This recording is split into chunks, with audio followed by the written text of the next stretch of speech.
দ্বিতীয় নাম্বার আল্লাহ বলেন ওয়াল কুরআনিল হাকীম।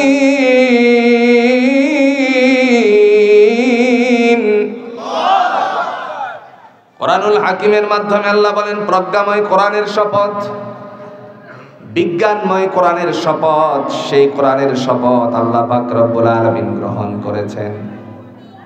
আজ যদি আমরা কোরআনকে প্রশ্ন করি, ও কোরআন বলো তোমারে কেন পৃথিবীতে আল্লাহ পাক রব্বুল আলামিন পাঠিয়েছেন, কোরআন জবাবে বলবে আমি আল্লাহর পক্ষ থেকে রহমত স্বরূপ এসেছি।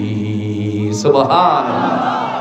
মানুষের কল্যাণের জন্য কোরআন নাজিল করেছেন কে? একটু জোরে বলেন, কে করেছেন? সত্য মিথ্যাকে পার্থক্য করার জন্য কোরআন নাজিল করেছেন কে? দলিল আছে? কথা কন না, কে দলিল আছে? সূরাতুল ইমরানের 2 নম্বর আয়াতের মধ্যে আল্লাহ সুবহানাহু ওয়া তাআলা দলিল পেশ করছেন। আপনাদের এই বাইতুল কোরআন নুরানি হাফিজিয়া মাদ্রাসার কোরআনে যা আছে আপনার ঘরের কোরআনে তাই আছে। نزل عليك الكتاب بالحق مصدقا لما بين يديه وأنزل التوراة والإنجيل।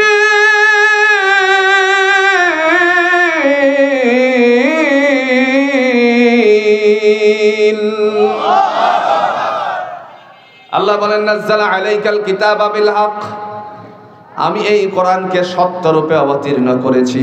পৃথিবীর যত গ্রন্থ আছে সকল গ্রন্থসমূহের মধ্যে তাওরাত এবং ইনজিলের সত্যায়নকারী হিসেবে কোরআন রে জুড়ে বলুন নাজিল করেছেন কে? এরপরে আল্লাহ বলেন মানুষের কল্যাণের জন্য কোরআন। সাক্ষী দেন মানুষের মধ্যে ইহুদি আছে কিনা? কথা কন। খ্রিস্টান, বৌদ্ধ, নাসারা, মুসলমান। পার্সোনালি মুসলমানের জন্য আল্লাহ কোরআন অবতীর্ণ করেছেন। এখানে এই কথা উল্লেখ করা হয়নি। আল্লাহ বলেন মানুষের কল্যাণের জন্য আমি কোরআনুল হাকিমকে নাজিল করেছি। যারা এই কোরআন ধরছে তারাই সুপথ প্রাপ্ত হয়ে গেছে। দলিল আছে? কথা কোন দলিল আছে? شهر رمضان الذي أنزل فيه القرآن هدى للناس وبينات من الهدى والفرقان।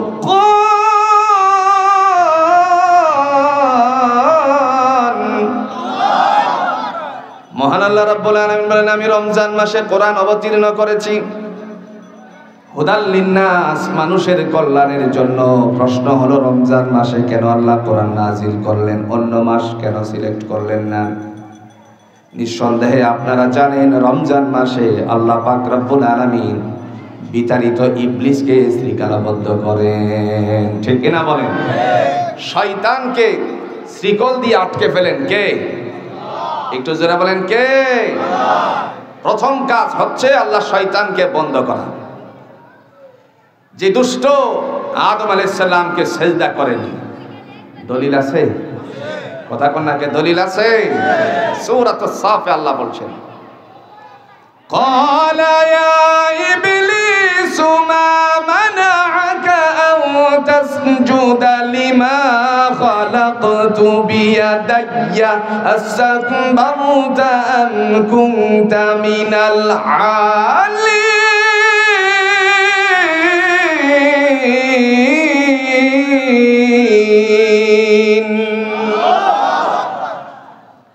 আল্লাহ ডেকে বললেন হে ইবলিস, আমি যে আদমকে স্বীয় হাতে বানালাম, সেজদা করার কথা বললে পরে কোন জিনিসে তোরে সেজদা থেকে দূরে সরালো?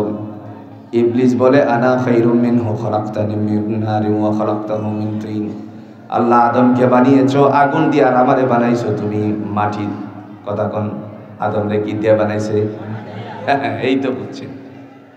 উল্টোটা বললে ঠিকঠাক করে দিবেন। আদম বানিয়েছো তুমি মাটি দিয়ে, আর বানাইছে ইবলিস রে কি দিয়ে? আগুন। আগুনের লেলিহান ঊর্ধ্বমুখী আমরা সবাই জানি। মাটি যত বড়ই হোক না কেন উপরের দিকে ঢিল মারলে পরে নিম্নমুখী তার গতি। এবার বলে আমি তারে নিম্নমুখীকে কখনো সেজদা করতে পারি না, নতি স্বীকার করতে পারি না। মহান আল্লাহ পাক বললেন ফখরুজ, বের হয়ে যা, জান্নাত থেকে বের করে দিলেন। ওয়া ইন্না আলাইকা লা'নাতি ইলা ইয়াউমিদ্দিন।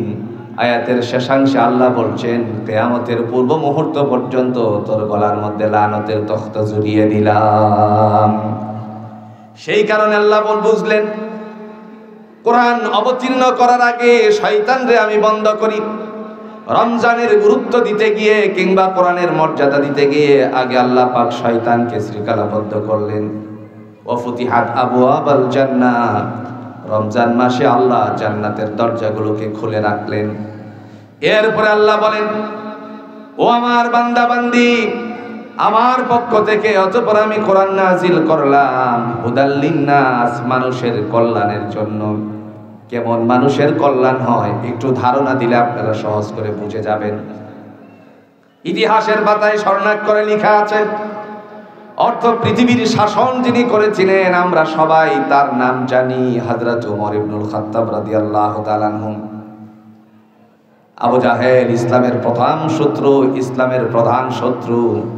আবু জাহেল যদিও দুনিয়ার জমিনে নাই, তার উত্তরসূরিদের লেশ মাত্রা জুড়ে বলুন তো আছে কিনা।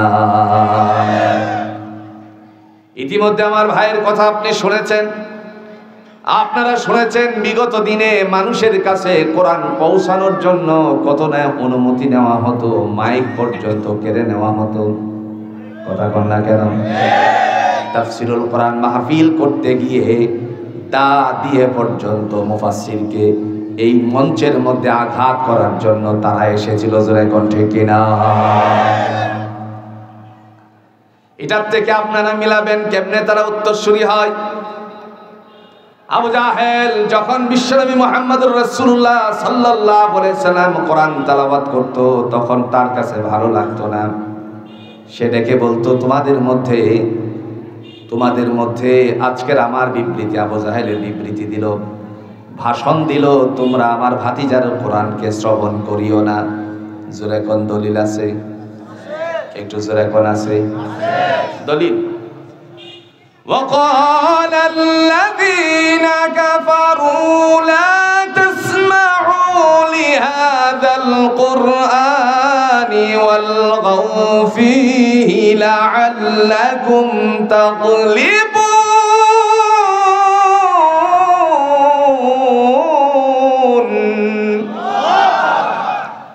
وقال الذين كفروا, ওই সমস্ত আবু জাহেলরা বলতো লা তাসমাউ লিহাদাল কুরআন, তোমরা আমার ভাতিজার কোরআনকে শ্রবণ করিও না। এই যে অনুমতি লাগতো আগে, কথা কন না কেন? নির্দিষ্ট ভাবে এটা বলা যাবে না, ওটা বলা যাবে না। যদি অ্যাট্রাক্টেড হয়ে যায় তাহলে তাদের অবস্থান ক্ষুণ্ণ হয়ে যাবে, সেজন্য একটা ট্রফি করে দেওয়া হতো। আমার ভাইরা, বলার উদ্দেশ্য হলো সেই সময়টার মধ্যে বলা হতো লা তাসমাউ লিহাদাল কুরআন, তোমরা কোরআনকে শ্রবণ করো না। শুধু তাই নয়, যদি আমার ভাতিজা মুহাম্মদ সাল্লাল্লাহু আলাইহি ওয়াসাল্লাম মানুষের কাছে কোরআন পৌঁছাতে গিয়ে শেষ পর্যন্ত বলেও ফেলে, কোরআন তেলাওয়াত করেও ফেলে, তখন তোমাদের কান পর্যন্ত পৌঁছালে অন্তরের মধ্যে যেন না পৌঁছে, এই জন্য তোমরা আরেকটা কাজ করবা, ওয়ালগাউ ফীহি লাআল্লাকুম তাগলিবুন। সেই সময় তোমরা হট্টগোল সৃষ্টি করবে যাতে করে মানুষের অন্তরকরণে কোরআনের বিষয়বস্তু না ঢুকতে পারে। জোরে কর নাউযুবিল্লাহ।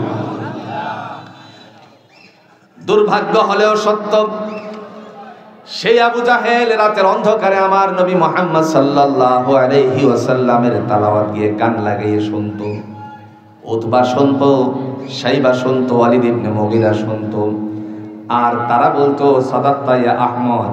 একদিন মুহাম্মদ সাল্লাল্লাহু আলাইহি সাল্লাম কোরআন থেকে আয়াতে কারিমা পড়ছিলেন, আলিফ লাম মিম যালিকাল কিতাবু লা রাইবা ফীহি হুদাল লিল মুত্তাকিন। নবী আরবি সাল্লাল্লাহু আলাইহি সাল্লাম যখন বললেন যালিকাল কিতাব, এটা এমন একটি গ্রন্থ, লা রাইবা ফীহি আই লা শাক্কা ফীহি, যার মধ্যে বিন্দু পরিমাণ সন্দেহের অবকাশ নাই, হুদাল্লিল মুত্তাকিন, পথ প্রদর্শক মুত্তাকিনদের জন্য যখন এই আয়াতটা পড়লেন, এই সময় আবু জাহেল ডাক দিয়ে বলছে, রাতের বেলায় সাদাক্তা ইয়া আহমদ, আস্তে আস্তে করে মনে মনে বলতেছে, মুহাম্মদ তুমি যা বলছো সব সত্য বলেছ, কিন্তু আমার সমস্ত লিডারিয়ত তো ছুটে যাবে, এই কারণে এই কথার বাস্তবায়ন আমি দিতে পারছি না। আমার ভাইরা, বিগত দিনে আমরা লক্ষ্য করেছি দলের ক্ষতি হয়ে যাবে বলে ইসলামের কথাগুলো না মেনে বরং বিরোধিতা করেছে, ঠিক না বলে? প্রিয় ভাইরা আমার, মহান আল্লাহ পাক রব্বুল আলামিনের হাবিবের কানে কথা যেন না পৌঁছাতে পারে, চুপি চুপি করে সে আওয়াজটা দিল। সকাল হওয়া মাত্রই ডাক দিয়ে বলছে, কে আছো তোমাদের মধ্যে? আমার ভাতিজা বেশি বাড়াবাড়ি করছে, তারে দুনিয়ার থেকে বিদায় করে দিবে। চিন্তা করার পরে একে একে করে মাথা নিচু করলেন। তার কারণ হলো, একজন আরেকজনের সাথে আত্মীয়তার বন্ধন আছে, রক্তের বন্ধন আছে। দেখা গেল আবারও তাদের সাথে আন্তরিকতা আছে। বিশেষ করে মুহাম্মদ সাল্লাল্লাহু আলাইহি ওয়াসাল্লামের প্রতি মানুষের একটা দুর্বলতা ছিল। তিনি আল আমিন উপাধিতে ভূষিত হয়েছিলেন। ছোট্ট সবাই তারাই এই উপাধি দিয়েছিল। এই কারণে সবাই আস্তে আস্তে করে মাথা নিচু করলেও একটা মাথা কেবল উঁচু আছে, হাত উঁচু করেছে। সেই মানুষটার নাম ছিল খাত্তাবের সন্তান ওমর। জোরে কোন নাম কি? শুধু এই আয়াতের এই অংশটা বোঝানোর জন্য আমি কথাগুলো বলছি। আল্লাহ বলেন, হুদাল্লিন নাস, মানুষের কল্যাণের জন্য আমি কোরআন নাজিল করেছি। হযরত ওমর তিনি দাঁড়িয়ে বললেন, আজ আমি সকলের সামনে ঘোষণা দিলাম তোমার ভাতিজাকে দুনিয়ার থেকে বিদায় করতে পারি। মুহূর্তের মধ্যে ডেকে বলছে, আমি আজকে তোমারই কেবল কামনা করেছিলাম। যখন এই কথাটুকু বলল, ওমর রাদিয়াল্লাহু তাআলা আনহু তিনি তরবারি উঁচু করে রওনা করলেন। প্রতিমধ্যে সাক্ষাৎ হয়ে গেল রাসূলুল্লাহর একজন সাহাবীর সাথে। তিনি একজন বেদুইন সাহাবী, গ্রাম্য মানুষ, যাদেরকে আরবিতে বদু বলা হয় বর্তমান সময়ে। গ্রামের মানুষ, আল্লাহর বান্দা ডেকে বললেন, ও খাত্তাবের সন্তান ওমর, তুমি কোথায় যাচ্ছ? ডেকে বলল, আমি আহমদের কল্লা দেহ থেকে আলোক করার জন্য যাচ্ছি। জোরে কর নাউযুবিল্লাহ। মুহূর্তের মধ্যে ডেকে বলছে, তুমি কি জানো নাকি তোমার এই কল্লা তার কাছ থেকে ফেরত নিয়ে আসতে পারবে না। কথা বলা মাত্র একটা থাপ্পড় মেরে দিলেন, জমিনের মধ্যে পড়ে গেল।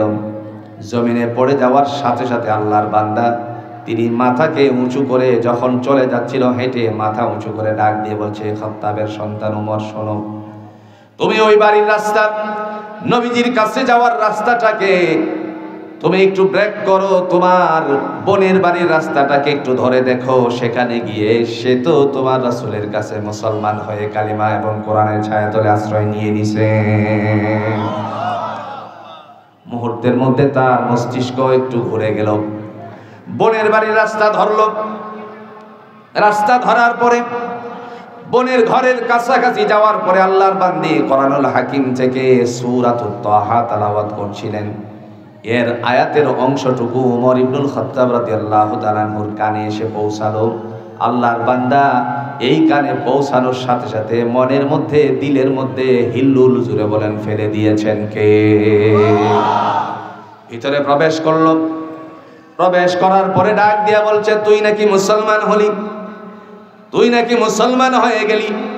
এই কথা বলা মাত্রই বললেন, ভাইয়া আমি কালিমা পড়ে মুসলমান হয়েছি। তখনই মারতে শুরু করলো, রাগান্বিত অবস্থায় মারতে শুরু করলো। একেবারে ক্লান্ত হয়ে যাওয়ার পর তারে বাঁচানোর জন্য স্বামী এসে সামনে পড়লে তারে সহ মারতে শুরু করলো।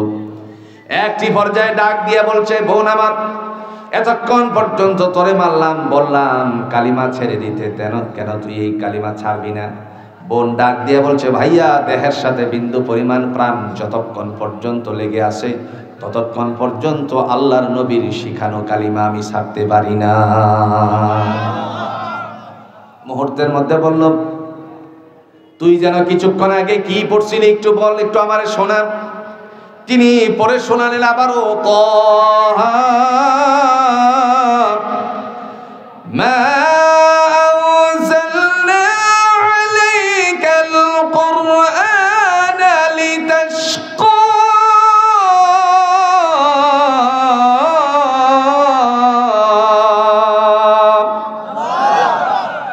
আল্লাহ আল্লাহর বান্দী যখন পড়ে শোনালেন তাহা আই হরফুল মুকাত্তাআত আল্লাহু আ'লামু বিমুরাদিহি, এর মর্মার্থ কেবল আল্লাহ ছাড়া আর কেউ জানে না। তারপরে বললেন মা আনজালনা আলাইকাল কুরআনা লিতাশকা, আল্লাহ বলেন আপনাকে ক্লেশ দেওয়ার জন্য আমি কোরআন নাজিল করি নাই। তার মানে কি কষ্ট দেওয়ার জন্য আল্লাহ কোরআন নাজিল করে নাই? এই কথার দ্বারা আল্লাহ কি বুঝালেন?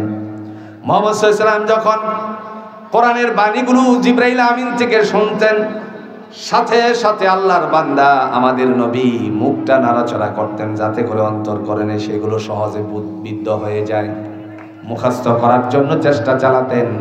আল্লাহ বলেন নবী আমার আপনাকে কষ্ট দেওয়ার জন্য আমি কোরআন নাজিল করি নাই, আপনি শুধুমাত্র শুনে যান আর আমি আল্লাহ আপনার অন্তরকরণে ঢুকিয়ে দেওয়ার বন্দোবস্ত করে রেখেছি। একটু সাধারণ উপমা দিলে সহজ হবে। যে দেশে কোরআন অবতীর্ণ হয়েছে মক্কা এবং মদিনায়, যার কারণে কোরআনের দুটা পার্ট আছে, কতক সূরার নাম হলো মক্কি, কতক আবার মাদানী। কথা বুঝতেছেন?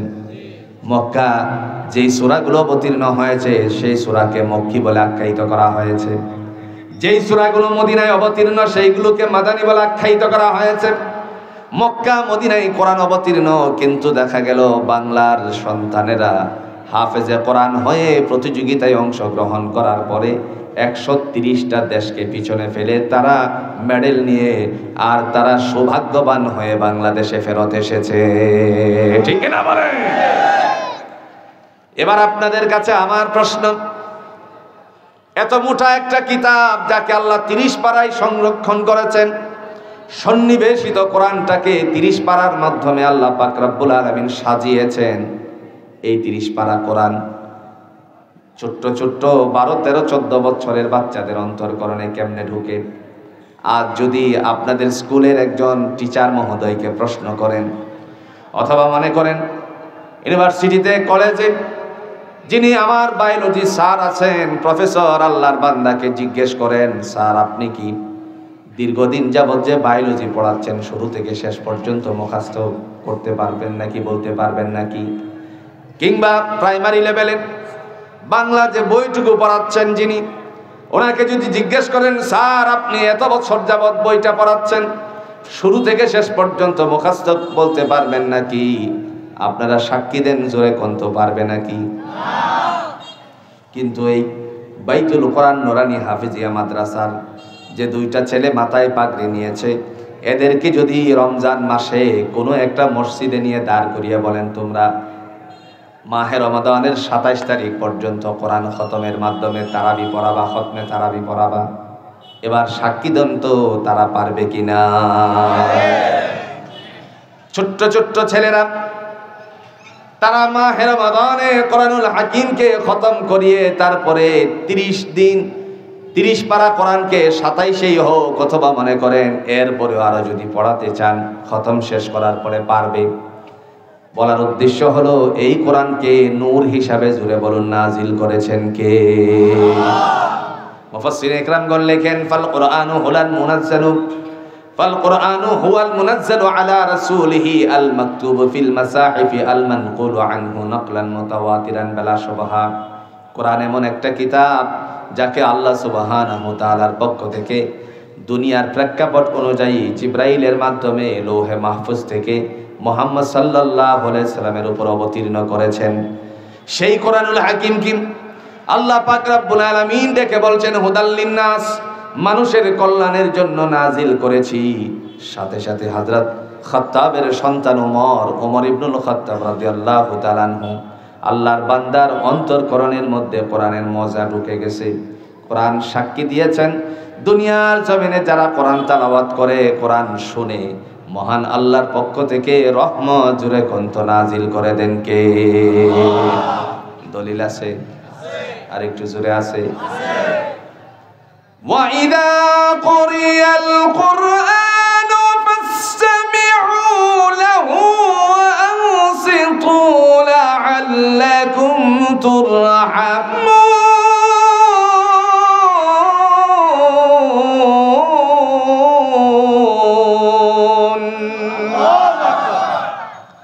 মহান আল্লাহ বলেন যখন কোরআন তেলাওয়াত করা হয় তখন তোমরা মনোযোগ সহকারে শোনো। কেন বান্দা শুনবা?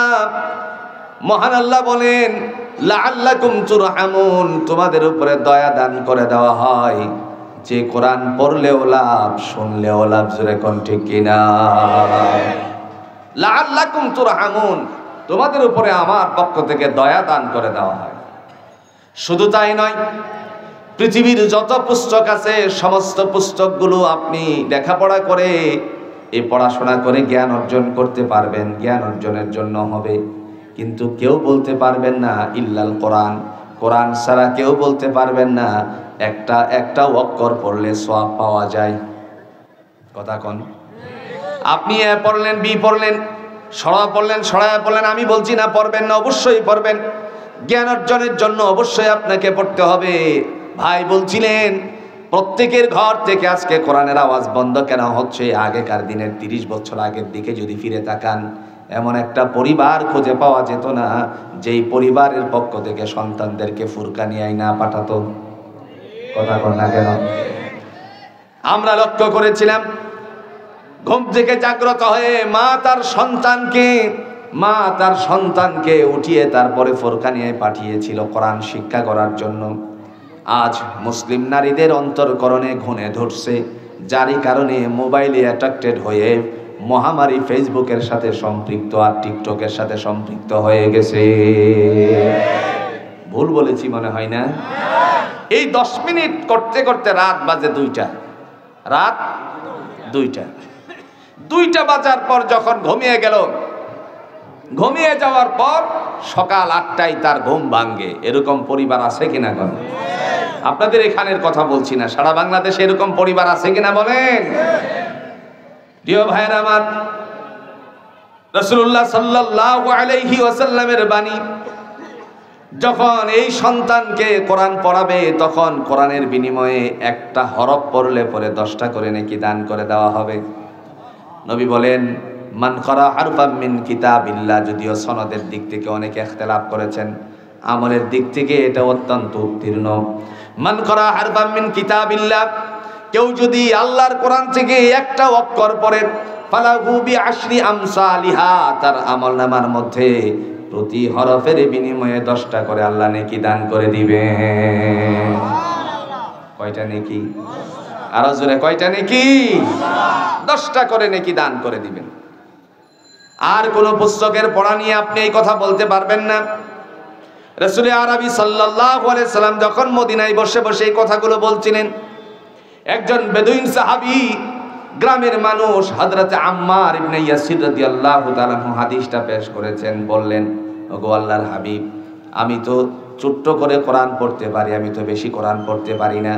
রাসূল বলেন, তুমি যা যা পড়ো সেগুলো পরিশুদ্ধতার আলোকে পড়ো। তিনি বললেন, আমি যে পড়লাম আলিফ লাম মিম, তখন আমার জন্য কয়টা নেকি? রাসূল বলেন, যেহেতু তুমি আলিফ লাম মিম পড়েছো, সেই কারণে তোমার আমলনামার মধ্যে 10 করে 3 × 30 নেকি আল্লাহ উঠিয়ে দিয়েছেন।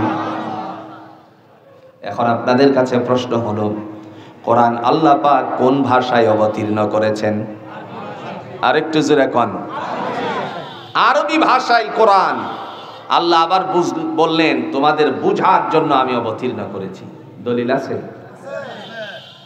ইন্না আনজালনাহু কুরআনান আরাবিয়্যান লাআল্লাকুম তা'কিলুন।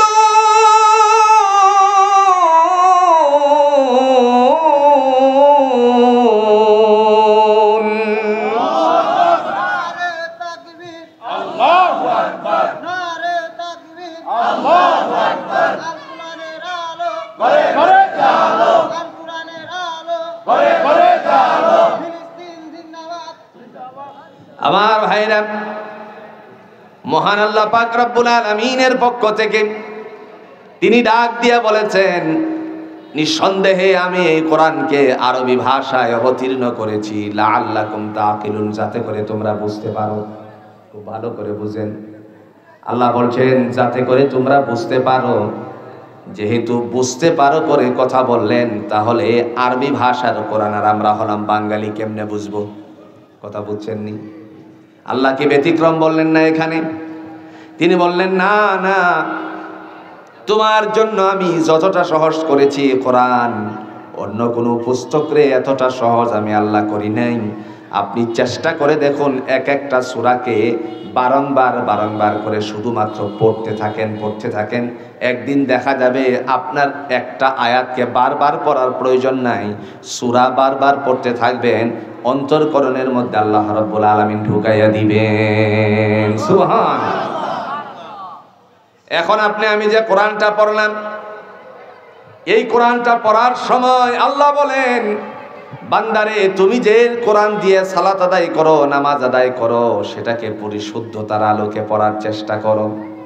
রাজি আছেন তো ইনশাআল্লাহ? দলিল আছে? জোরে কন্যা দলিল আছে?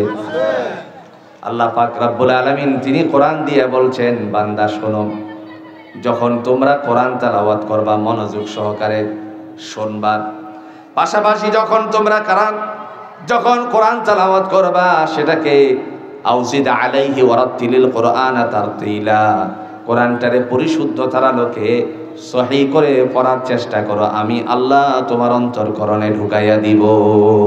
সুবহানাল্লাহ।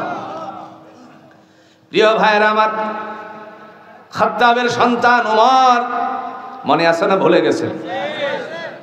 আল্লাহর বান্দা যখন কোরআনুল হাকিম থেকে বোনের কণ্ঠ থেকে শুনলেন, তখনই বললেন একটু বন্ধ করো, আমি এবার রওনা করলাম। মুহাম্মদ সাল্লাল্লাহু আলাইহি ওয়াসাল্লামের দিকে রওনা করার সময় হঠাৎ করে দেখলেন দূর থেকে দুইজন সাহাবী ওমর আসতেছে। নবীজির কাছে চলে গেলেন, গিয়ে বললেন, ইয়া রাসূলুল্লাহ, ওমর আপনাকে দুনিয়া থেকে বিদায় করতে আসতেছে। আল্লাহর নবী সাথে সাথে ঘোষণা দিয়ে বললেন, তাকে সোজা আমার কাছে আসতে দাও, কোনো বাধা বিঘ্নতার মধ্যে ফেলো না, তারে কোনো বাধা দিও না। বলার মাত্রই দুইজন সাহাবী একে অপরের দিকে তাকালেন, কারণ এখানে নিষেধাজ্ঞাও করা যাবে না, প্রতিবাদও করা যাবে। কেন করা যাবে না প্রতিবাদ? আল্লাহ কোরআন দিয়েই বলছেন, মাইয়ুতিউর রাসূলা ফাকাদ আতা আল্লাহ, দুনিয়ার জমিনে যারা আমার নবীকে মান্য করে তারা আমি আল্লাহকে মানে। সুবহানাল্লাহ।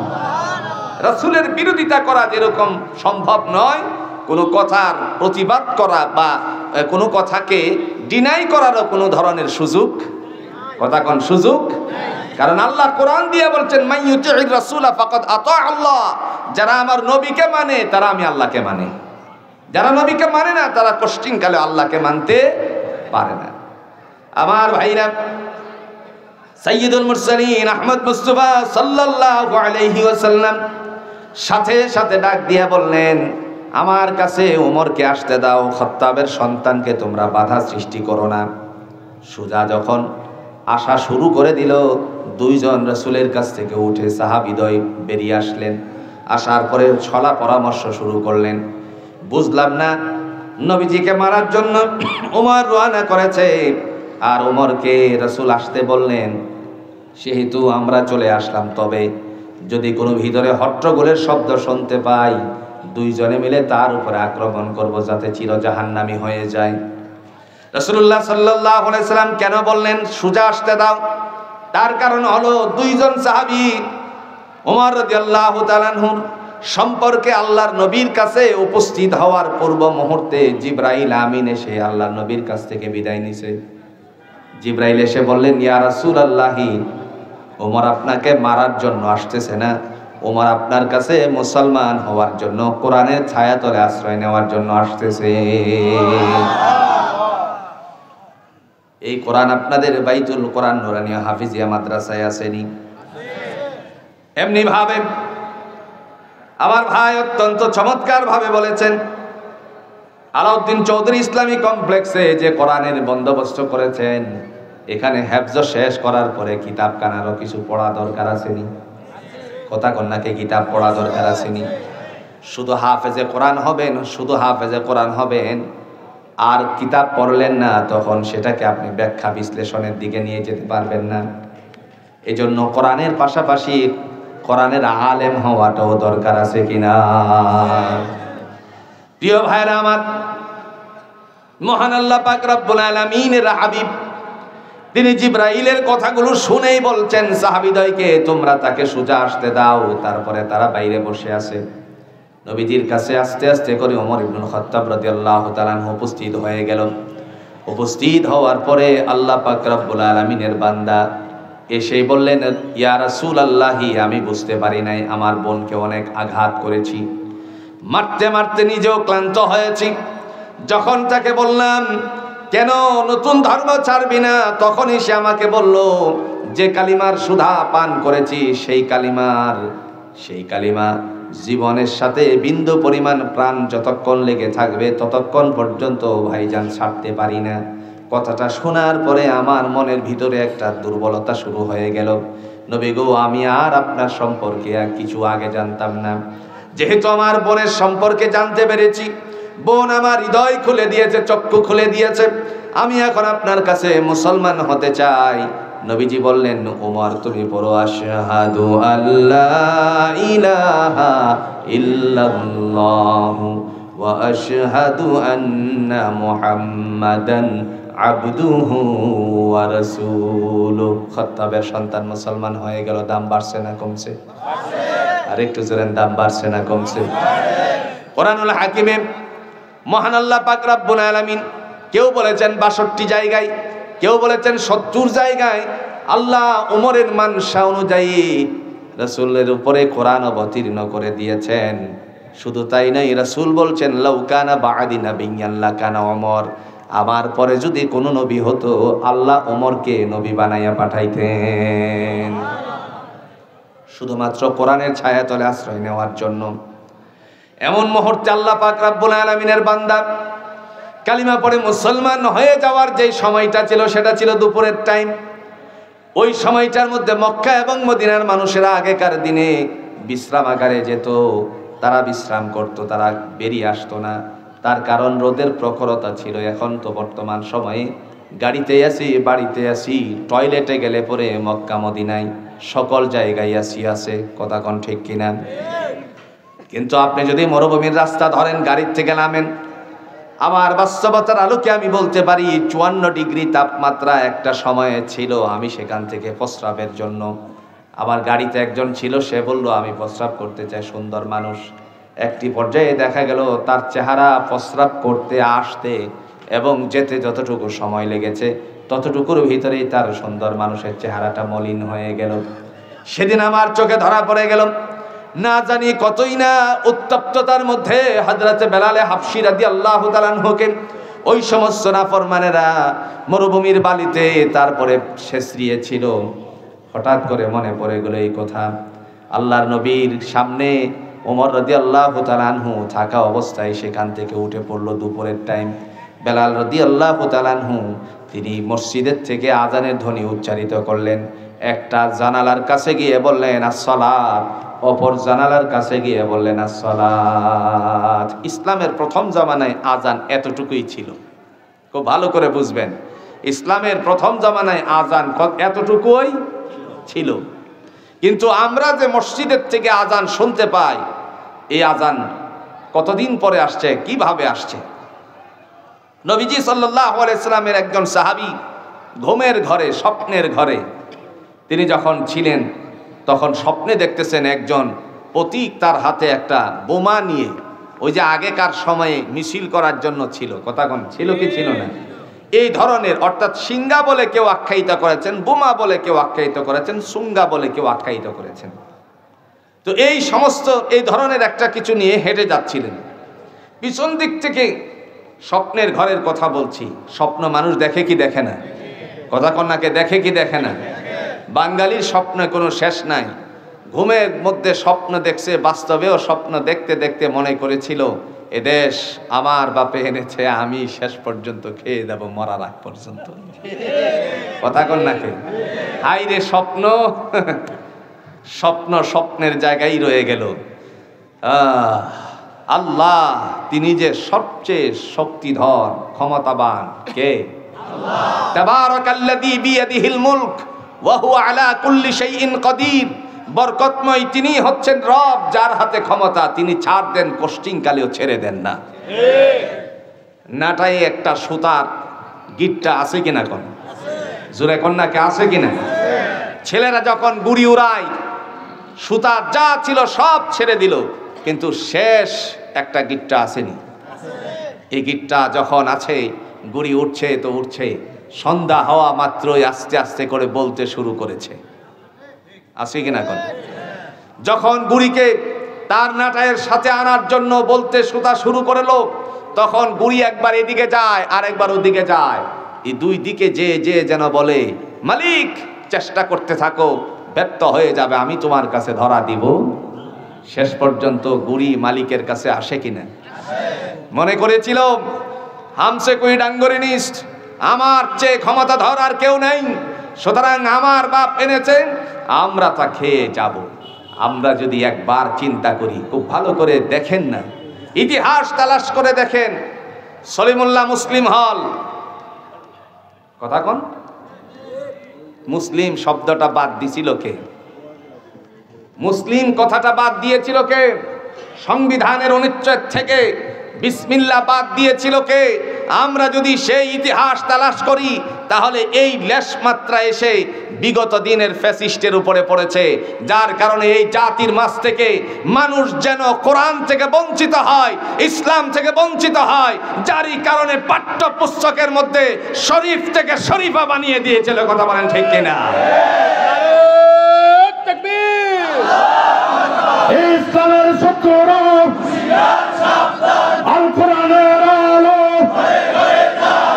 আমার নেতা তোমার নেতা, নারাই তাকবীর, দিন ইসলাম, দিন ইসলাম। আমার ভাইরা, কি শিক্ষা ব্যবস্থাটা না ধ্বংস করে গেছে। শরীফ আবার শরীফা হয় কেমনে করছে? কথা বুঝতেছেন? কোন কারণ বশতে যদি এই শরীফরে অ্যারেস্ট করে মেয়েদের সাথে রাখা হতো, বুঝছেন নি? কারাগারে মেয়েদের সাথে রাখছে আপনাদের কাশিমপুরে, মনে করেন বছর কানেক গেলে পরে দুই একজন একটু স্বাস্থ্য বেশি হয়ে বের হতো। কথা কন না কেন? এর চেয়ে নোংরা করে আমি বলতে পারতেছি না। দুই এক বছর যাওয়ার পরে এই শরীফের দ্বারাই মেয়েদের থেকে, মহিলাদের থেকে, কারাগার থেকে দুই একজন একটু স্বাস্থ্যবান হয়ে বের হইতো। বুঝছেন তো? কি নাম বানিয়ে দিছে, শরীফ থেকে শরীফা। শিক্ষা খাতটাকে একেবারে ধ্বংসস্তূপে পরিণত করেছিল। শুধু তাই নয়, এ জাতির মানুষ যেন মাথা উঁচু করে দাঁড়াতে আর না পারে, বাঙালি সন্তানেরা যেন নিজেদের অস্তিত্বকে জাতির মাঝে প্রকাশ না করতে পারে, সেই কারণে ভারতীয় আগ্রাসনের মাধ্যমে আমার দেশের সুসন্তানগুলোকে ধ্বংস করার জন্য শিক্ষা কার্যক্রমকে নষ্ট করেছিল। চিন্তা করেন একবার, চিন্তা করেন একবার, এটা কি কোনো পড়া হলো? Tin tin tin tin cycle চালাই ফেরিওয়ালা যায়, এটা কোনো পড়া ছিল? হ্যাঁ, কি চিন্তা চেতনা তাদের! হ্যাঁ, tin tin tin tin cycle চালাই ফেরিওয়ালা যায়, এই ধরনের পড়া ভর্তা, আলু ভর্তা বানানো শিখায়। ভুল বলেছি বন্ধু আমার? যেটা প্রাতিষ্ঠানিক শিক্ষা নয়, পারিবারিক শিক্ষা, সমস্ত শিক্ষাকে জবাই করে দিয়ে পারিবারিক শিক্ষাকে স্কুলে নিয়ে তারপরে তারা আলু ভর্তা, ডিম ভাজি এইগুলো শেখানো শুরু করেছিল। কথা কোন ঠিক কিনা? এর উদ্দেশ্য কি জাতি বুঝতে পারেনি? এর উদ্দেশ্য একটাই ছিল, বাঙালি মানুষেরা যেন আবারও বীরের মতো মাথা উঁচু করে না দাঁড়াতে পারে, আবরারের মতন সন্তানেরা যেন এই জাতির বইয়ের থেকে শিক্ষাগত শিক্ষা নিয়ে জাতির মাঝে মাথা উঁচু না করতে পারে, সেই জন্য পাইতারা করে আমার এই বাঙালি জাতিকে একবারে নস্যাৎ করতে চেয়েছিল। কথা কোন ঠিক কিনা? বুঝতে পেরেছিল যে আমরাই সব শেষ করে যাব। শেষে হলোটা কি? সুতা, তাবারাকাল্লাযী বিয়াদিহিল মুলক ওয়া হুয়া আলা কুল্লি শাইইন কাদির। বরকতময় সেই রব যার হাতে ক্ষমতা, তিনি আস্তে করে নাটার মধ্যে সুতা বলতে শুরু করলেন। সুতা বলতে বলতে গত এই যে দিনগুলো পার করেছে, ওই যে 5 তারিখের কথা আপনাদের স্মরণ আছে কিনা? কোন ছাত্র আন্দোলন কার জন্য আপনি এনেছিলেন? কারে মারতে এনেছিলেন? ভারত থেকে পুলিশ ভারতের সৈন্যদেরকে আমার দেশে এনে আমার দেশের জাতির মানুষকে, এদেশের মানুষকে শত্রু বানিয়ে, এদেশের মানুষকে একেবারে দুনিয়ার থেকে বিদায় করে দেওয়ার পায়তারা করে, এবং মানুষকে যারা হত্যা করেছে মুগ্ধের সাথে, এমনিভাবে আবু সাঈদের মতন আরও যাদেরকে হত্যা করেছে অনেকের নাম আসে নাই, যেই সমস্ত নাম আসে নাই তারা সহ সবাইকে আল্লাহ শহীদের মর্যাদা দান করো, সকলে বলেন আমিন।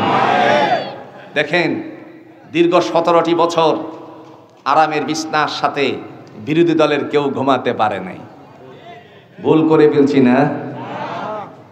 বিরোধী দলের কেউ ঘুমাতে পারেনি।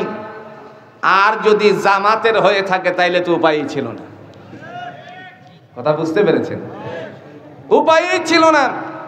বিরোধী দলের কেউ রাস্তার মধ্যে, কেউ জঙ্গলের ভিতরে, কেউ আবার দেখা গেল এমন অবস্থা হয়েছে আস্তে করে কচুরিপানার সাথে গিয়েও দাঁড়ায়া, কলা গাছের আগ আছে, একেবারে অগোচরে দাঁড়ায় আছে, এই সময় পার করেছে। আল্লাহ বলেন, তাবারাকাল্লাযী বিয়াদিহিল মুলক, আমি হলাম বরকতময় রব, আমি ছাড় দেই, ছেড়ে দেই না। যার কারণে এই সময়টা যখন এসে গেল, তিনি নাটার মধ্যে ওই সুতাইটাই যখন বলে বলে এনেই একবার অবস্থা তৈয়ার করলো, এমন অবস্থা তৈয়ার করলো শেষ পর্যন্ত রান্না করা খাবারটা পর্যন্ত খেয়ে যেতে পারলো না। কথা কোন ঠিক কিনা?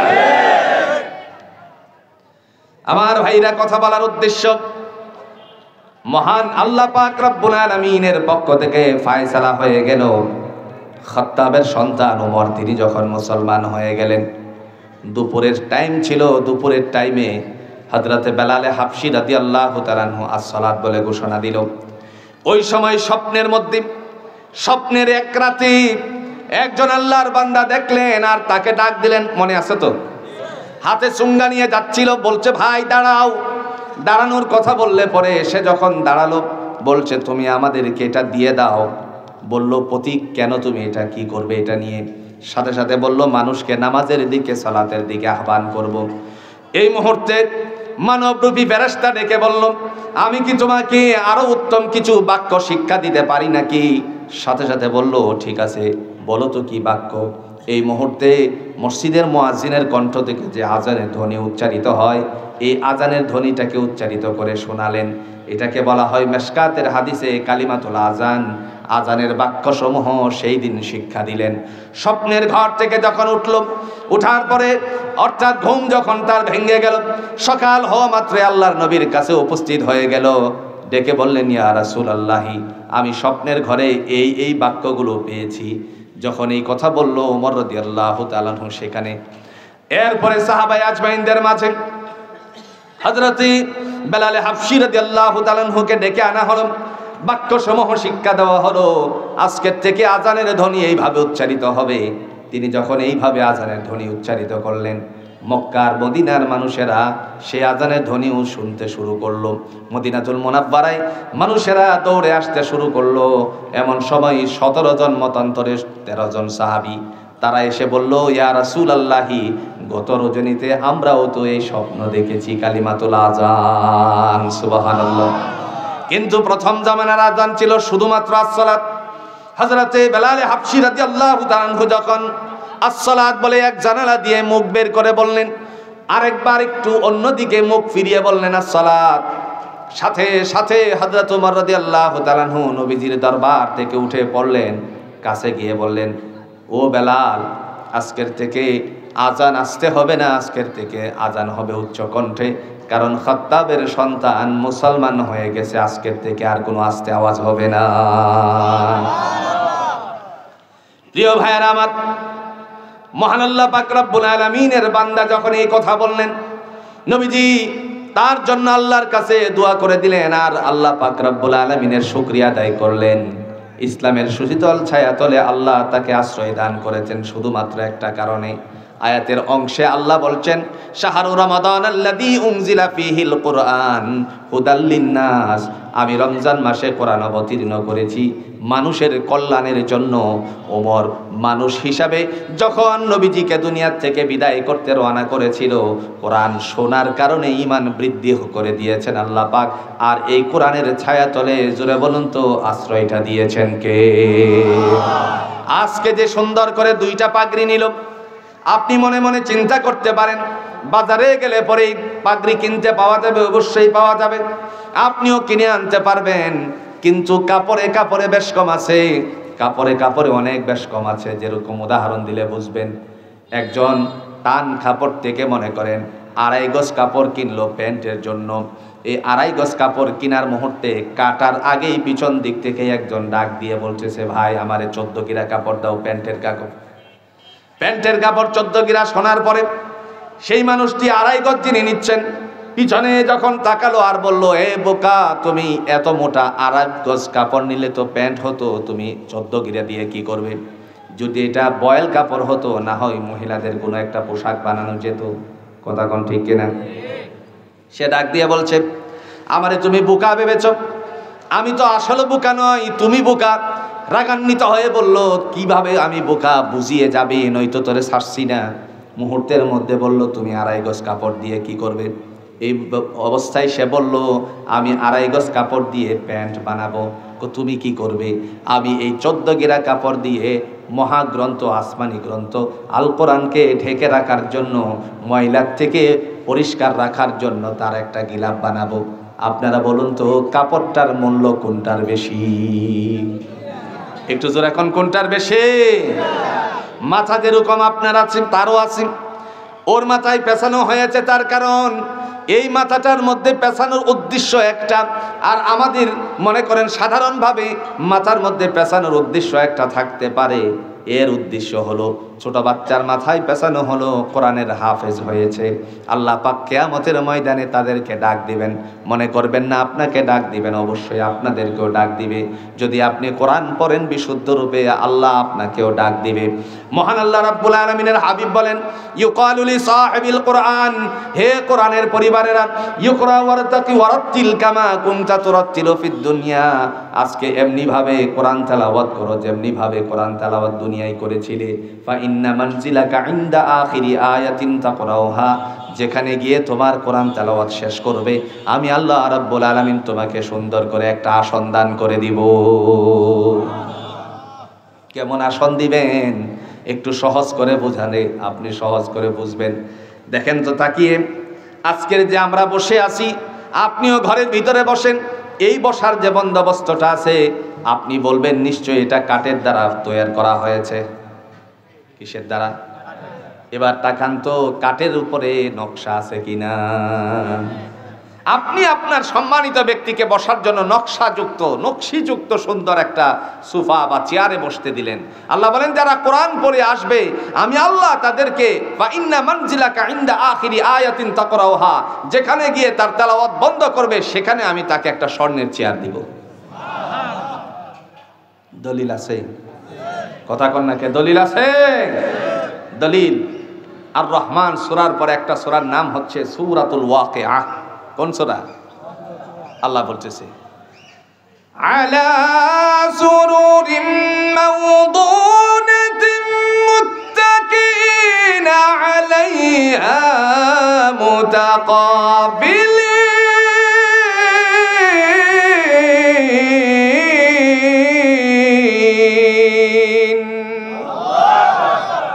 মহান আল্লাহ রাব্বুল আলামিন বলেন, স্বর্ণ খচিত বিশিষ্ট সিংহাসনের বন্দোবস্ত করেছি, সেখানে তারা হেলান দিয়ে বসবে মুখোমুখি হয়ে। আপনি নিজেও যদি কোরআন পড়েন, বিবিও যদি কোরআন পড়ে, আপনার সন্তান যদি কোরআন পড়ে, আপনার ছেলে মেয়ে যদি কোরআন পড়ে, আল্লাহ বলেন সবাইকে মুখোমুখি হয়ে সেখানে বসার বন্দোবস্ত করেছি। ওই জায়গাটায় বসার পরে আল্লাহ বলবেন, আমার বান্দারা তোমরা তাকাও। এই সময় তার গর্বিত পিতামাতার মাথার মধ্যে 2টা করে মুকুট দান করা হবে। একজনের মাথায় 1টা করে মুকুট, 2 জনের মাথায় 2টা মুকুট দেওয়ার পরে হাসরের ময়দানে মানুষেরা বলবে, ওগো আল্লাহ, যাদের মাথার মধ্যে মুকুটধারী ওই মানুষগুলো কারা, যাদেরকে আমরা আজকে লক্ষ্য করছি চেহারা ঝলমল করতে আছে, সেই মুহূর্তে আল্লাহ পাক ডেকে বলবেন, এরা হলো গর্বিত পিতামাতা, যাদের সন্তানকে কোরআন শিক্ষা দিয়েছিল। আমার কথা বলার উদ্দেশ্য শুধু এই নয়, আপনার সন্তানকে শুধু হাফেজে কোরআন বানালেই আপনি মুকুটধারী হবেন। আপনার সন্তানকে যদি বিশুদ্ধ রূপে নামাজ আদায় করার জন্য, সালাতের জন্য যে কোরআন সুন্দর করে শিখাবেন, আল্লাহ আপনাদেরকেও মুকুটধারী হিসাবে কবুল করে নেবেন। সাইয়্যিদুল মুরসালিন আহমদ মুস্তাফা সাল্লাল্লাহু আলাইহি সাল্লাম উত্তম মানুষের কথাতে বললেন, ভাই বলেছিল খায়রুকুম মান তাআল্লামাল কুরআনা ওয়া আল্লামা, তোমাদের মধ্যে শ্রেষ্ঠত্ব ওই মানুষ, শ্রেষ্ঠ ওই মানুষ যে কোরআন পড়ে এবং কোরআন পড়ায়। কেন পড়ায় আর কেন পড়ে, কেন শ্রেষ্ঠত্ব লাভ করলো? আল্লাহ পাক রব্বুল আলামিন বলেন, এই কিতাব কেবল আমার নবী মুহাম্মদ সাল্লাল্লাহু আলাইহি সাল্লাম একদিন মন খারাপ করেছিলেন। আল্লাহ রেখে বললেন, নবী আমার কেন মন খারাপ করলেন? প্রশ্ন আমাদের, আল্লাহ কি জানতো না কেন মন খারাপ করেছেন? কথা কন নাকি, জানতো না? কোরআন দিয়ে তিনি বলছেন, তুখফু মা ফি সুদুরিকুম, বান্দা হে তোমার অন্তরের ভিতরে কি লুকায়িত আছে সব কিছু আমি আল্লাহ জানি। কেন মন খারাপ করেছেন সেটাও জোরে কণ্ঠ জানেন কে? মুহূর্তের মধ্যে আল্লাহ পাক রব্বুল আলামিনের বান্দা তিনি বললেন, ইয়া আল্লাহ, আপনি বলছেন তাওরাত হলো কিতাবুল্লাহ, জবুর হলো কিতাবুল্লাহ। তাওরাত যদি কিতাবুল্লাহ হয় আপনার কিতাব, জবুর যদি কিতাবুল্লাহ হয় সেটা আপনার কিতাব, আমারে যে কোরআন দিলেন সেটাও কিতাবুল্লাহ, পার্থক্য কি হলো? আল্লাহ পাক সাথে সাথে ডাক দিয়া বললেন, নবী আমার, আপনার কাছে যে কিতাব পাঠিয়েছি এটা শুধু কিতাবুল্লাহ নয়, এটা হলো কালামুল্লাহ, যা কিছু আছে সব হলো আমি আল্লাহর কথা। সুবহানাল্লাহ। এই জন্য ভাইরা আমার, কোরআনটা পড়া দরকার আছে কিনা? একটু জোরে এখন, কোরআন পড়া দরকার আছে কিনা? এমত অবস্থায় তার জন্য ফায়সালা করা হবে। আল্লাহ ডেকে বলবেন ইশারা দিয়ে, যারা দুনিয়াতে কোরআন পড়েছিলে তোমরা জান্নাতে চলে যাও। সুবহানাল্লাহ কইতেন। ইশারা দিয়ে বলবেন তোমরা জান্নাতে চলে যাও, একক করে নয়, আল্লাহ সমষ্টিগতভাবে সবাইকে বলবেন যাও তোমরা সবাই একসাথে জান্নাতে যাও, একটা দৌড় দেওয়া হবে। দলিল আছে? কথা কন নাকি, দলিল আছে? যারা আল্লাহকে ভয় করে ওই মানুষগুলোর কথা আসছে। وَسِيقَ الَّذِينَ اتَّقَوْا رَبَّهُمْ إِلَى الْجَنَّةِ زُمَرًا حَتَّى إِذَا جَاءُوهَا وَفُتِحَتْ أَبْوَابُهَا وَقَالَ لَهُمْ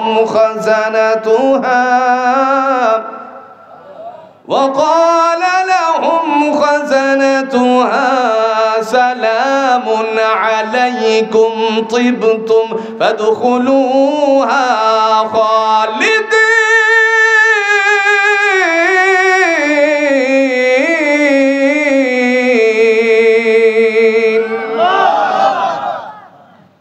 আল্লাহ বলেন, ওয়াসিকাল্লাযীনা ইত্তাকাউ রাব্বাহুম ইলাল জান্নাতি যুমারা, যারা আমি আল্লাহকে ভয় করে তাদেরকে, যারা আমি আল্লাহকে ভয় করে ইসলামের বিধানগুলো মানছিল, কোরআন পড়ছিল, তাদেরকে আমি আল্লাহ দলে দলে জান্নাতে প্রবেশ করাবো।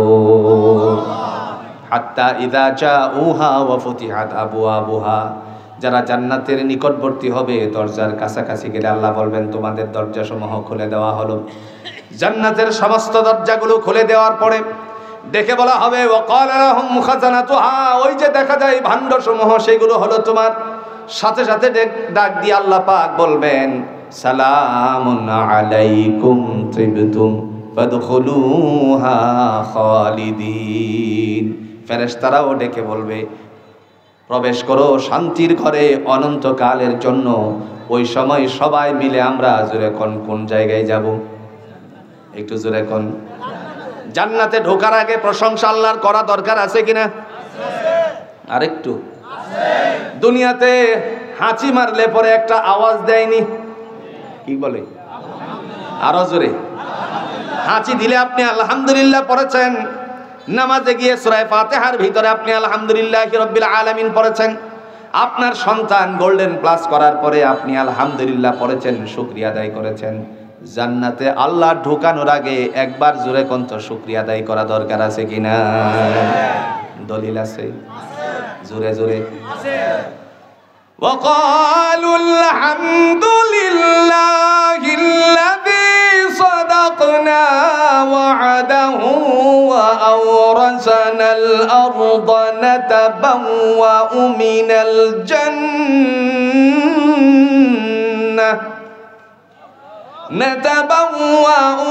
الجنة حيث نشاء فنعم أجر العاملين।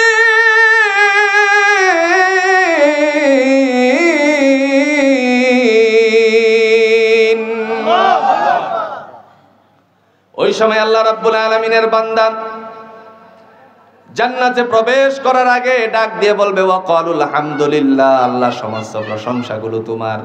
আল্লাযী সাদাকনা ওয়া'দাহু ওয়া আওরাসানাল আরদা নাতাবাওয়াউ মিনাল জান্নাতি হাইসু নাশা। অঙ্গীকার করেছিলে দুনিয়াতে তোমারে ভয় করলে, তোমার কালাম পড়লে, আহকামাতগুলো আমি পালন করলে পরে জান্নাত দান করবা। সমস্ত অঙ্গীকার বাস্তবায়িত হয়েছে, এই কারণে আমিও পড়ে নিছি আলহামদুলিল্লাহ। প্রশংসা কার? একটু জোরে কোন প্রশংসা কার?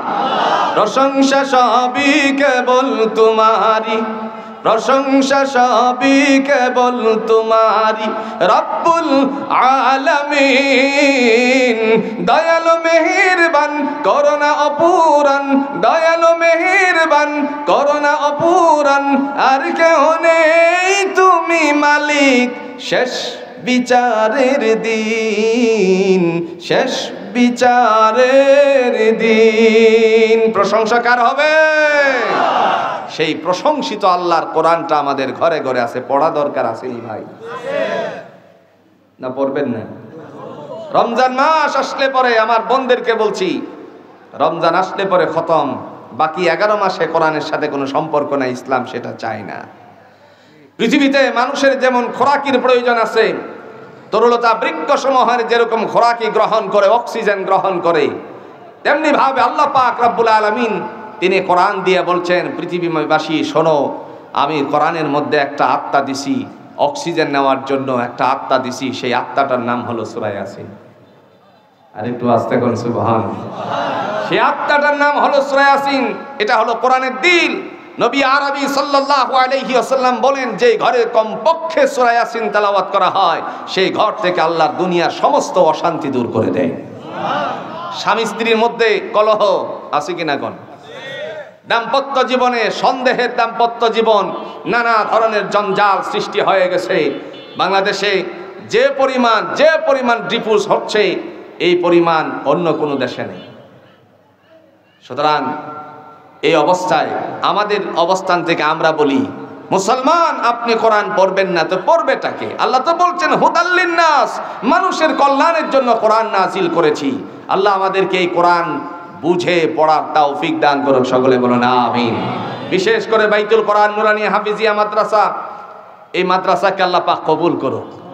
আর একটু জোরে কোন আমিন। জি, বিশেষ করে এই মাদ্রাসাকে আল্লাহ কবুল করুক। পাশাপাশি আপনাদের কাছে একটা আরজি, উঠবেন না, শেষ করে দেব, দোয়া হয়ে যাবে ইনশাআল্লাহ। আপনাদের কাছে আরজি পেশ করেছেন, ছাত্ররা আপনাদের কাছে একটু যাবে, তাহলে এই মাদ্রাসার জন্য আপনারা একটু মুক্ত হস্তে নিজেদের হাতটাকে প্রসারিত করবেন তো ইনশাআল্লাহ? একটু হাতটা আল্লাহরে দেখান চাই। রে কষ্ট হচ্ছে না? আল্লাহ কবুল করুন। আরো জোরে কোন আমিন। ওরা যাচ্ছে, আপনারা একটু পকেটে হাত দেন, তবে বন্ধুর পকেটে দিয়েন না, নিজের পকেটটার মধ্যে দিয়েন, দিয়ে তারপরে চেষ্টা করবেন সর্বোচ্চটাকে দিতে মাদ্রাসার জন্য। আল্লাহ কবুল করুক, সকলে বলেন আমিন। আর একটু জোরে কোন আমিন। আল্লাহ পাক আমাদেরকে যে দিন বুঝে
তোমারি সম্মান আমি যে রেখে যাই, তোমারি সম্মান দেব না লুঠাতে ধুলোই।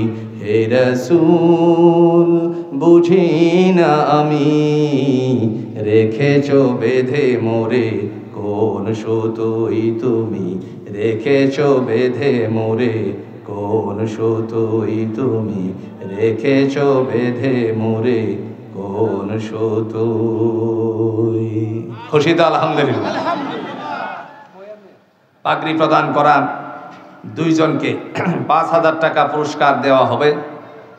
আর যিনি দিয়েছেন অত্যন্ত প্রিয় ভাজন জনাব মঞ্জুর চৌধুরী, সভাপতি অত্র মাদ্রাসা, আল্লাহ কবুল করুন। ৫,০০০ করে ১০,০০০। সকলে বলুন মারহাবা। রে আওয়াজটা হলো না। সিলেটে আমি বসা ছিলাম, আমি তো কালেকশন পারি না। বসা থাকা অবস্থায় সিলেটি বলা হয় এটাকে সান্দা। কি বলে? সান্দা। একজনে বললো খোলা মিয়া ১,০০,০০০ টাকা মারহাবা হৌকা। এখন মারহাবার আওয়াজ হলো খুব আস্তে। উনি রাগ করে বলেন ইটা খিদা করলা বা টেকা দিতা না তো মারহাবা হইতা না, খিদার লাগি আইছো। ৫,০০০ ৫,০০০ করে ১০,০০০। সকলে বলেন মারহাবা। আল্লাহ কবুল করুন। আরো যারা বলেন আমিন। মঞ্জুর চৌধুরী সাহেবের সেই দানের উসিলায় ওনার পূর্বপুরুষ যারা কবরবাসী প্রত্যেকের কবরকে আল্লাহ জান্নাতুল ফেরদাউস নসিব করো। সকলে বলুন আমিন। মহান আল্লাহর পক্ষ থেকে তার পরিবারের মধ্যে শান্তির ফায়সালা করে দেন আল্লাহ পাক। এই মাদ্রাসাকে উত্তরোত্তর উন্নতির দিকে নিয়ে যাক। সকলে বলুন আমিন। সকলে দুরূদ ইব্রাহিম পড়ুন। আল্লাহুম্মা সাল্লি আলা মুহাম্মদ ওয়া আলা আলি মুহাম্মদ কামা সাল্লাইতা আলা ইব্রাহিম ওয়া আলা আলি ইব্রাহিম ইন্নাকা হামিদুম মাজিদ। আল্লাহুম্মা বারিক আলা মুহাম্মাদিন ওয়া আলা আলি মুহাম্মদ কামা বারাকতা আলা ইব্রাহিম ওয়া আলা আলি ইব্রাহিম ইন্নাকা হামিদুম মাজিদ। আলহামদুলিল্লাহি রাব্বিল আলামিন। ربنا ظلمنا أنفسنا وإن لم تغفر لنا وترحمنا لنكونن من الخاسرين ربنا لا تزغ قلوبنا بعد إذ هديتنا وهب لنا من لدنك رحمة إنك أنت الوهاب। আয় আল্লাহ তাআলা শিল্পনগরী গাজীপুরের বাইতুল কোরআন নুরানিয়া হাফিজিয়া মাদ্রাসার ছাত্রদের পাগড়ি প্রদান উপলক্ষে আয়োজিত তৃতীয় বার্ষিকী তাফসিরুল কোরআন মাহফিলে উলামায়ে ইকরামগণ কথা বলেছেন, জনপ্রতিনিধিরা কথা বলেছেন। রব্বে কারীম, অঙ্গ সংগঠনের তোমার বান্দারা উপস্থিত হয়েছে, উলামায়ে ইকরামগণ উপস্থিত হয়েছেন, আমার বয়স্ক মুরব্বীরা উপস্থিত হয়েছেন, আল্লাহ তাআলা যুবক বন্ধুরা উপস্থিত হয়ে কোরআনের কথাগুলো শুনেছেন। পর্দার অন্তরালে আমার মা বোনেরা কথাগুলো শুনেছে। আল্লাহ সমস্ত কথাগুলো মার্জনা করে দিও, পরন্ত সওয়াবের ভান্ড বাড়িয়ে সোনার মদিনা তোমার রাসূল পাক সাল্লাল্লাহু আলাইহি ওয়াসাল্লামের কাছে পৌঁছিয়ে দাও ইয়া রাব্বাল আলামিন ইয়া আহকামাল হাকিমিন। সাদিদাই হযরত আবু বকর ওমর রাদিয়াল্লাহু তাআলা আনহুমা সহ জান্নাতুল বাকি জান্নাতুল মাওলা উহুদের পাদদেশে হযরতে আমির হামজা রাদিয়াল্লাহু তাআলা আনহু সহ জাবালে রহমতের পাদদেশ থেকে লক্ষ সাহাবা ইকরাম মতান্তরে যারা যেই দিকে ছুটে গিয়ে দাঈলাল্লাহর কাজ করতে গিয়ে শায়িত আছেন, প্রত্যেকের আরওয়ার মধ্যে আল্লাহ আমাদের দোয়াটুকু পৌঁছাইয়া দাও। বিশেষ করে আল্লাহ তাআলা এই বাইতুল কোরআন নুরানি হাফিজিয়া মাদ্রাসার ইন্তেজামিয়া কমিটি যারা আছে কোরআনের জন্য সবাইকে তুমি কবুল আর মঞ্জুর করে নিও। রব্বে করিম, চৌধুরী পরিবারের তোমার বান্দার আবার অত্যন্ত প্রিয় ভাজন ব্যক্তিত্ব আল্লাহ তোমারই বান্দা মুসলিউদ্দিন চৌধুরী মুসা, তোমার বান্দার পরিবারের যত মুরব্বীরা কবরবাসী আছেন সকলের কবরগুলো তুমি জান্নাতুল ফেরদাউস হিসাবে কবুল আর মঞ্জুর করে নিও। ভাইদের মধ্যে তোমারই পক্ষ থেকে শান্তির ফয়সালা করে দিও।